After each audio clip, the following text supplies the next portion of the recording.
Nu, labdien, dāmas un kungi! Man šodien atkal forša diena sadarbībā ar KTM, ar Motofavorīts.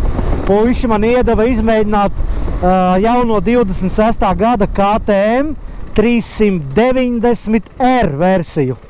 To mazo mocīti. Nu, mazu viņu varētu nosaukt tikai tāpēc, ka viņam ir 390. motors, jeb 400 kubikcentimetri motoriņš. Bet par mazu viņu tā arī baigi nenosauks, ja? Viņam klīrens ir 27 centimetri, tas ir, nu, johaidī jūs varat pārbraukt pāri jebkam, man liekas, ar attiecīgo skilu. Un sēdekļa augstums ir 87 centimetri, tā kā motocikls ir ļoti augsts. Vēlāk mēs apskatīsimies, kā viņš izskatās no malas, bet nu, viņš izskatās pēc manām domām pēc kārtīgi tāda Dakāras rallijas stila mocīša. Un pēc manas Āfrikas, jā, un pēdējo reizi, ko es te braucu ar lielos Adventure KTM, jā, kas ir 250 kg. Šitais mocīts ir, nu, bļāviens, viņš ir viegls, viņam ir 100 kaut kādi nepilni 170 kg ar benzīnu un ar eļu.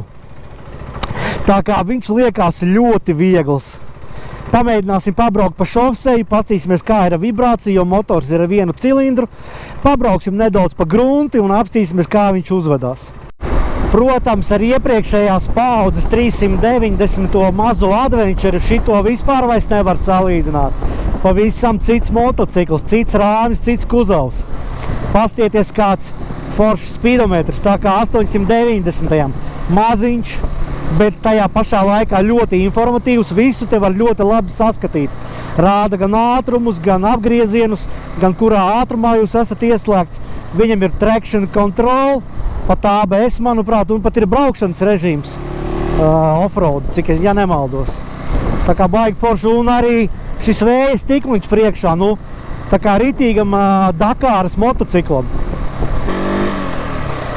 Lai es teiktu, ka mocis neiet, jo viņi ir 400 tikai kubikcentimetri un 45 zirga spēki, nu nebūtu tā nav.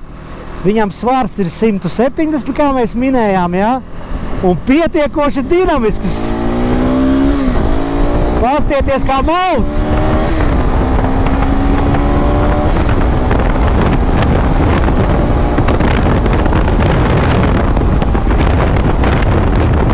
Kārtīgs motocikls, kārtīgs adventures. Viņa plus ir tas, ka viņš ir ļoti viegls.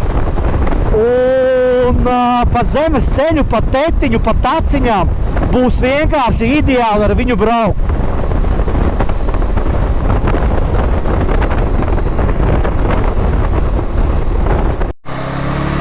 Lai tas nebūtu dīvaini, bet arī šim modelītiem ir quick shifters, un pastīsimies, kā viņš darbojās.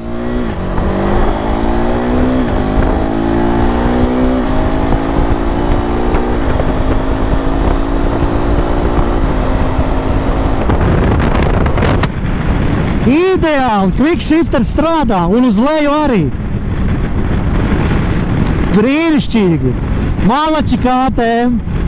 Šim mazulīti ielikāt arī quick shifteri. Tas ir ritīgi tehnoloģisks motocikls 26. gadā. Ne tikai lielie flagmaņi ir aprīkoti ar mūsdienīgu elektroniku, bet arī šis mazais mocīts. Cena viņam varētu būt kaut kāds 7000.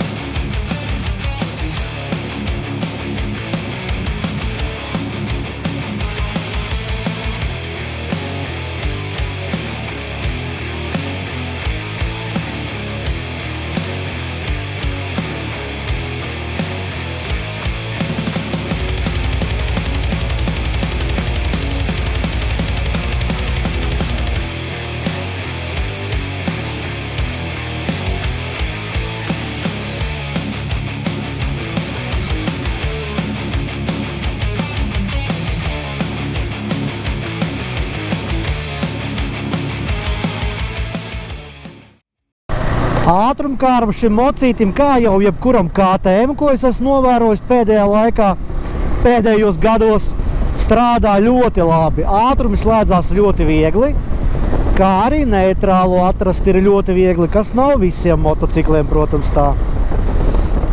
Arī quickshifteris strādā ļoti labi, gan uz augšu, gan uz leju. KTM, kārtjo reiz, ātrumkārba, malači, plusiņš. Tā, te neviena nav, braucam tālāk.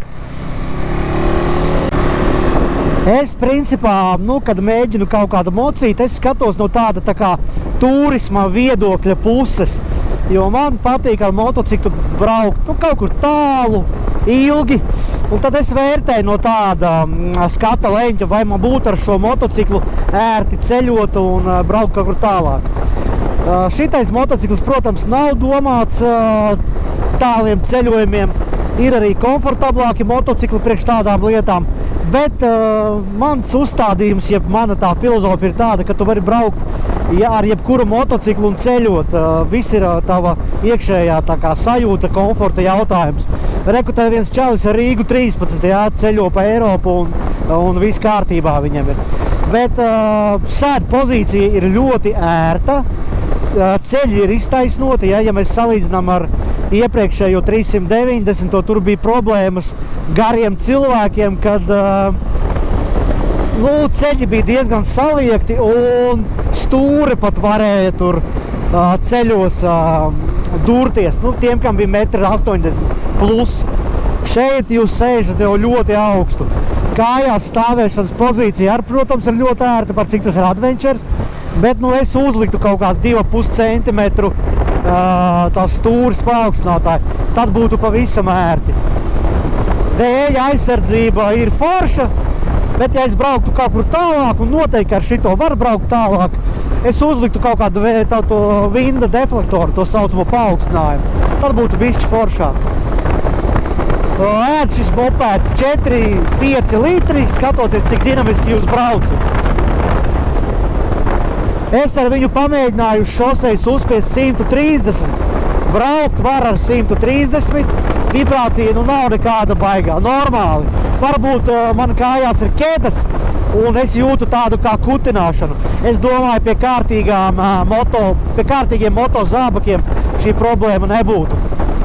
Spoguļi, apaļie, klasiskie, visu forši redzēt, nekāda šitā bildes miglošanās vai no vibrācijas nav. Ļoti skaidri var redzēt spoguļos, kas tev notiek aizmugurē. Ņemot vērā to, ka tas ir viencilindra motors, ar vibrāciju te ir ļoti viss kārtībā. 400 kubikcentimetri, viens cilindrs, tas ir ok. Ja būtu kaut kāds 600, 700 un viens cilindrs, tad noteikti vibrētu vēl vairāk. Un quickshifteris, protams, uz augšu un uz leju, jā, to es laikam pieminēju. Beņķīts pats par sevi, protams, jā, viņš normāls sēdeklis, nav ne ciets, nav arī baigimīgs, bet, ir ok. Uz viņa var sēdēt un viss kārtībā braukt.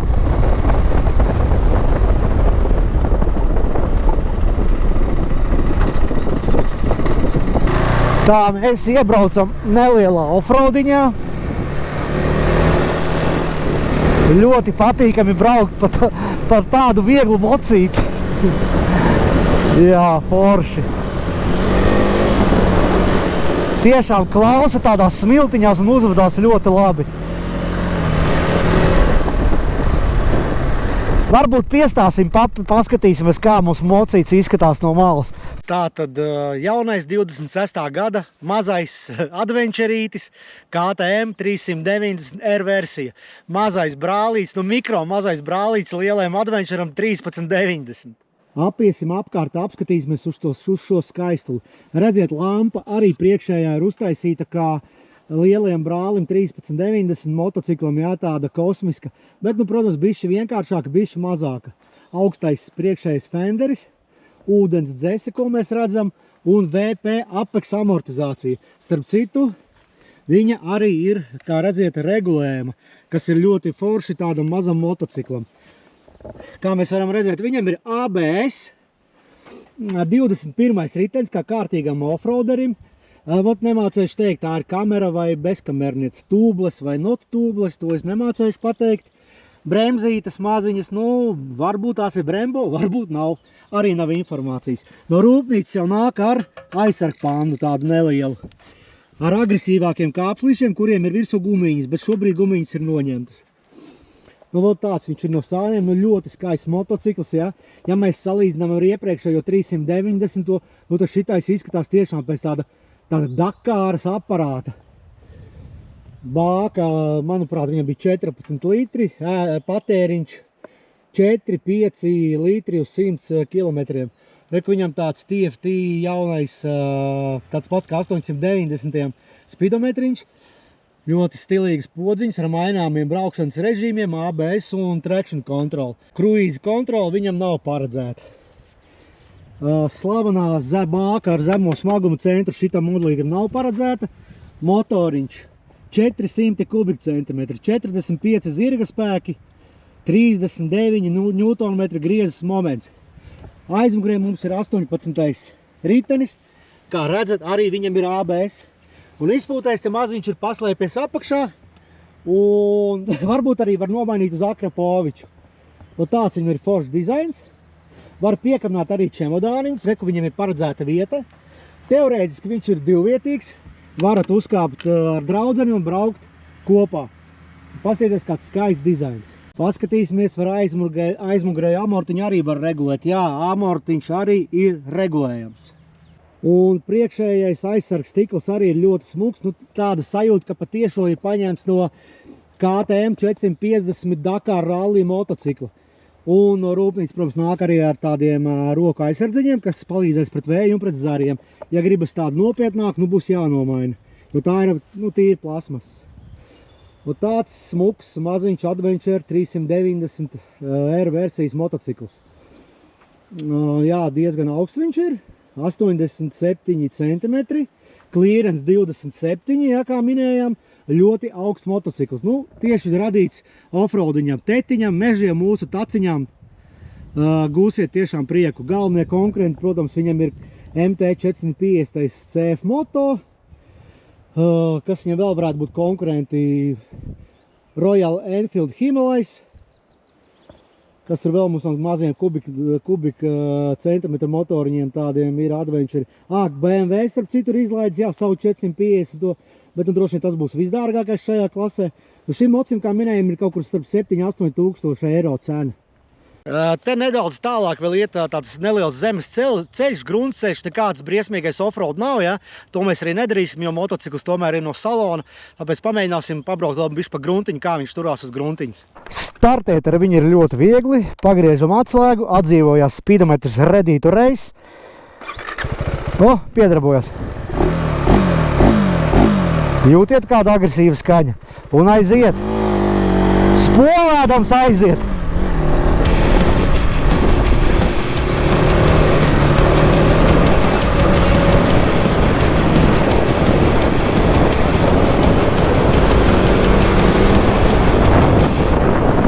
Maucam pa zemes ceļu.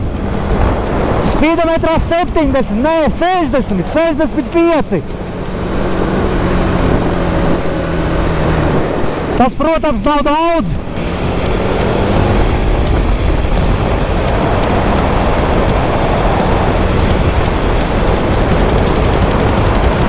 Uz ceļa turās ļoti pārliecinoši. Motocikls ir viegls.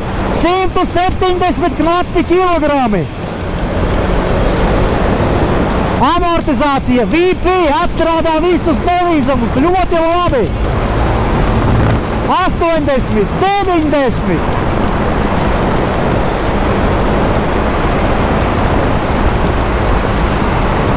Brīnišķīgs motocikls tetam. Latvijas dabai ļoti draudzīgs, 390 kubikcentimetri. CO izmeši ļoti mazi. Mēs esam par zaļu braukšanu. Nekādas nedemolācijas uz ceļa viņš neizdarīs. Ar viņu var braukt pa taciņām, nebojājot dabu. Latvijas valsts mežiem par to vispār nebūtu jāuztraucās. Kapitāls aparāts.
Man šodien atkal vienas pozitīvas emocijas.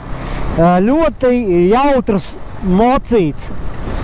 Lai nemulsina jūs 400 kubikcentimetru motors, bet pietiekoši jaudīgs pa šoseju mierīgi uz 110, 120 jūs varat braukt. Šis varbūt arī mierīgi kā jums vienīgais motocikls ikdienas pilsētas. Ļoti vadāms, viegls, pa pilsētu braukt pilnīgākā bauda. Tāpat brīvdienās jūs ar viņu varat braukt offroadiņā, pa mežu, pa taciņām, pa mūsu Latvijas tetu. Perfekts motocikls priekš tā, viegls.